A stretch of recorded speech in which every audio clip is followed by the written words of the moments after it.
श्री राम जय जय राम। समस्त भगवत प्रेमी भक्तों को जय सिया राम। हम आप गत दिनों से ज्ञानेश्वरी टीका श्रीमद् भगवत गीता श्रवण कर रहे हैं।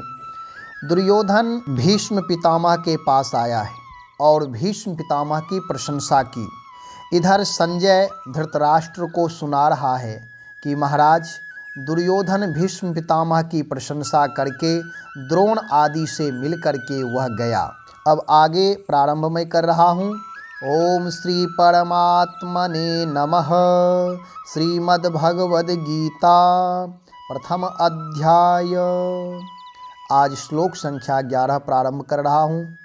अयनेषु च सर्वेषु यथा भागमवस्थिताः भीष्ममेवाभिरक्षन्तु भवन्तः सर्व एव ही। इसलिए सब मोर्चों पर अपनी अपनी जगह स्थित रहते हुए आप लोग सभी निसंदेह भीष्म पितामह की सब ओर से रक्षा करें। दुर्योधन ने ऐसा कहा। दल व्यवस्थित करो। ज्ञानेश्वर जी कह रहे, जिन जिन लोगों को सेना की जितनी जितनी अक्षौहिणी दी गई है, उनकी रक्षा के लिए जिस प्रकार महारथियों का विभाग किया गया है, उसी के अनुसार सब लोग अपनी अपनी सेना की व्यवस्था करें और सब लोग भीष्म की आज्ञा मानें। इसके उपरांत दुर्योधन ने द्रोणाचार्य की ओर घूमकर कहा कि आप लोग भी सुने। आप सब लोग केवल इन भीष्म की रक्षा करो। जिस प्रकार मैं इनका सम्मान करता हूँ, उसी प्रकार आप सब लोग भी इनका सम्मान करो, क्योंकि हमारी इतनी बड़ी सेना की शक्ति केवल इन्हीं पर निर्भर है। 12वां श्लोक में कह रहे हैं, तस्य संजयन हर्षम क्रोविद्वृद्धः पितामहः सिंहनादं विनद्योच्चैः शंखं दधमौ प्रतापवान। दुर्योधन की ये बातें सुनकर सेनापति भीष्म बहुत ही संतुष्ट हुए और उन्होंने प्रबल रणघोष किया। उस विलक्षण घोष ने दोनों ही सेनाओं में ऐसा शब्द किया, उसकी प्रतिध्वनि कहीं समाती ही नहीं थी।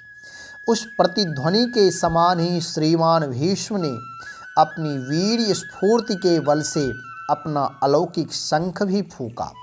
जब उस रणघोष में यह शंख घोष मिल गया, तब मानो त्रिलोक के कान बहरे हो गए और ऐसा जान पड़ा कि आकाश ही फटकर जमीन पर आ गिरा हो। उस समय आकाश गरज उठा, समुद्र ऊपर उछलने लगा, सारे विश्व के स्थावर और जंगम त्रस्त होकर कांपने लगे। इस महाघोष के गर्जन से पर्वतों की गुफाएं तक गूंजने लगी। उसके साथ ही सेनाओं में रणवाद्य खूब जोरों से बजने लगे। ततः शंखाश्च भैर्यश्च पणवाणक गोमुखाः सहसेवाभ्यहन्यन्त सशब्दस्तुमुलोऽभवत्। असंख्य भयानक और कर्कश बाजे बजने लगे, जिनके शब्द सुनकर बड़े बड़े वीरों को भी ऐसा जान पड़ने लगा कि प्रलय का काल आ गया है। फिर भला कायरों की तो बात ही ना पूछी। जो लोग कच्चे जी के अर्थात कमज़ोर साहस वाले थे, वे सूक्ष्म कणों की तरह उड़ गए। यहाँ तक कि स्वयं काल भी ऐसा भयभीत हो गया कि उसे सामने आने का साहस ही नहीं होता। नौबतें, नगाड़े, मृदंग, शंख, झांझें जोर जोर से बजने लगी। उनके शोर में पराक्रमी वीरों का रणघोष मिलने लगा। कोई अपने भुजदंडों पर ताल ठोकने लगा तो कोई युद्ध के लिए ललकारने लगा।